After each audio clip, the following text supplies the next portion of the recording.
Punta tayo ng school dahil wala lang si Bagyong Uwan.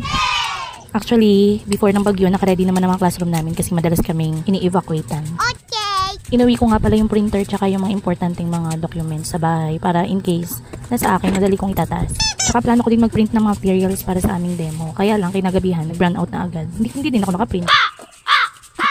Scam talaga yung may inuwi kang gamit tapos hindi mo naman nagagalaw.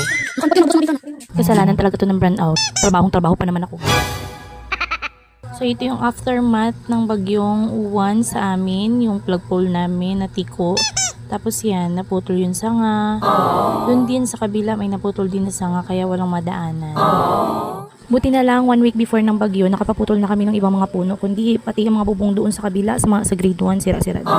Buti na lang talaga, nakapaputol na ng mga sanga-sanga. Salamat sa DPWH, salamat sa aming principal, and sa SPTA president namin na napaka-supportive.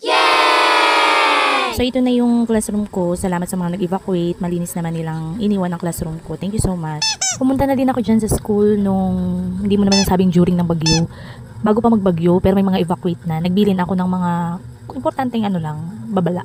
Siyempre, alam nyo naman na mga gamit sa classroom, dapat iniingatan. Okay. Yung hangin kasi talagang malakas dun sa bagyong Uwan, kaya tingnan nyo, puro bubong ang problema. Pero at least safe tayo. So, ayan, Thursday na at suspended pa din ang klase, pero dahil teacher tayo, kailangan natin maglinis para pag resume ng klase, naka-ready ang classroom natin. Okay. So as you can see, konti na lang yung linisin ko dyan kasi hinarakot na ng barangay. Nauna na kasi pupunta dito ang aming SDRR coordinator. Siya na ang nakipag-coordinate sa barangay para matanggal na yung mga sanga-sanga na tumba. Para matanggal din yung mga nagkalat na basura, mga diaper. Sa totoo lang, ngayon lang talaga ako naghawak ng walis tingting. Kasi alam niyo naman sa bahay, prinsesa ako ni Padi, ano ba kayo? Wala na akong ibang maisip na sabihin. Kantahan ko na lang kaya kayo. We're going up, up, up. We're going up, up, up, up, up, up, up, up, up, up. Bumagay naman, di ba?